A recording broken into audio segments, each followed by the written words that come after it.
This is the second part now.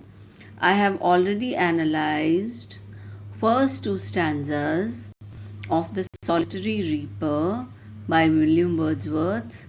Now I will analyze the next two stanzas. Will no one tell me what she sings? Perhaps the plaintive numbers flow for old unhappy, far off things and battles long ago. Or is it some more humble lay, a familiar matter of today, some natural sorrow, loss or pain that has been and maybe again?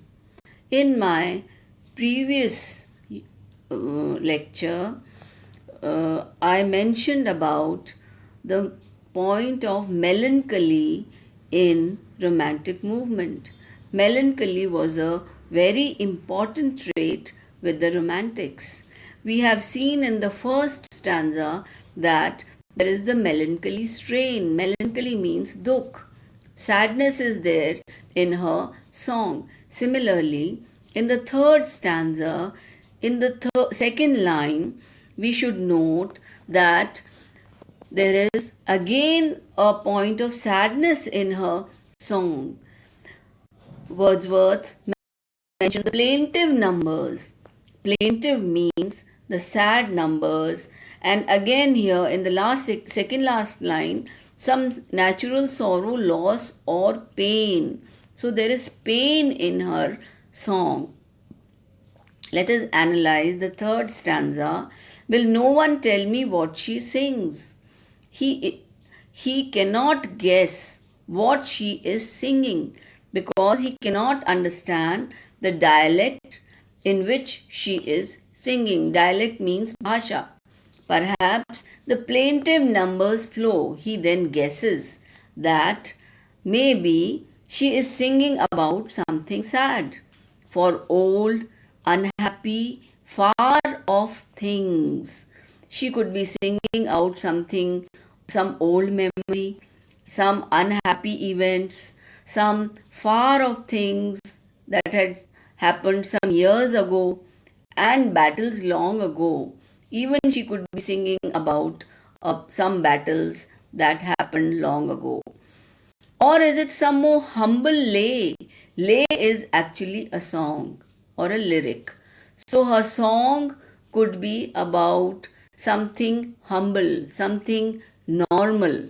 Here, let us mention that William Wordsworth writes about the common people. So she is actually a reaper, a cutter who is cutting the grass. She is a common man, and her theme also would be very, very common. That is why it is said humble lay. Familiar matter of today. It could be also a familiar matter, a day to day affair of the family. Some natural sorrow, loss, or pain. There must be some sorrow, some sadness, some loss of her dear ones, or something painful, some painful event that might have happened. So, remembering that, she must be singing. And how he came to know? Because the tone of the song showed that it was something very, very painful that was coming out of her heart. That has been and maybe again. Now, the last stanza. Whatever the theme, the maiden sang, as if her song could have no ending. I saw her singing at her work and over the sickle bending. I listened motionless and still, and as I mounted up the hill, the music in my heart I bore long after it was heard no more. The last four lines are not here in this text. Students, you kindly see it in your own text. Now I will analyze the last stanza. Whatever the theme the maiden sang, as if her song could have no ending. So that is immaterial, whatever the theme it was. But she went on continuously. Her song was infinite. It was not ending. It did not cease. It went on continuously.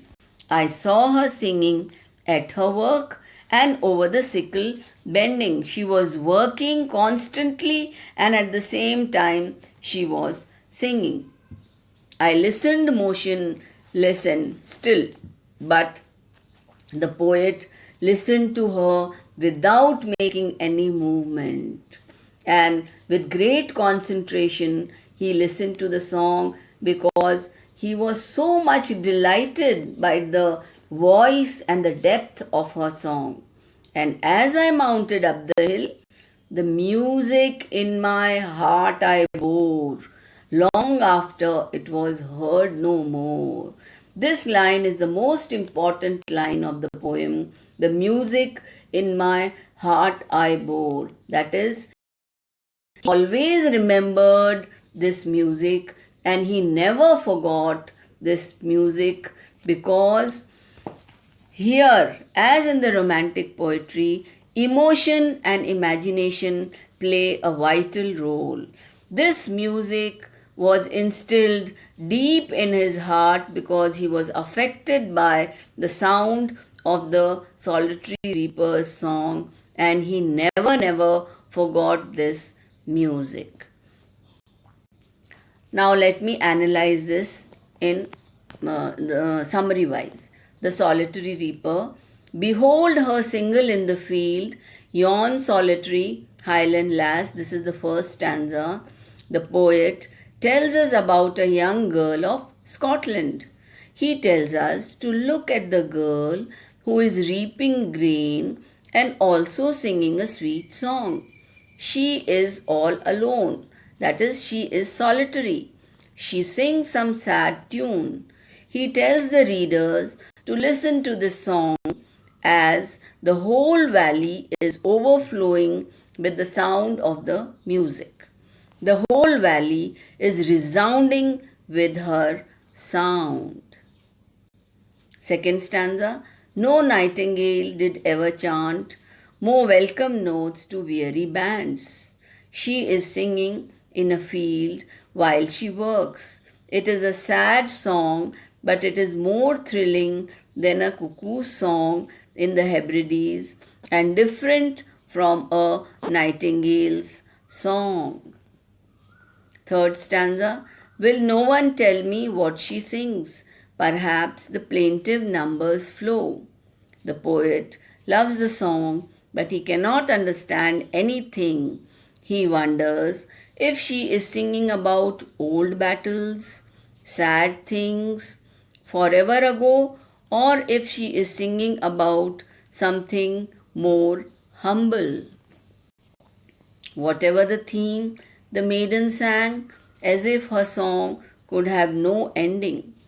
Her, the notes, he notes that she is singing as if her song will never end. He watches enraptured, not moving at all. At the end, he quietly walks away, keeping the reader's music in his heart for a long time after. Thank you.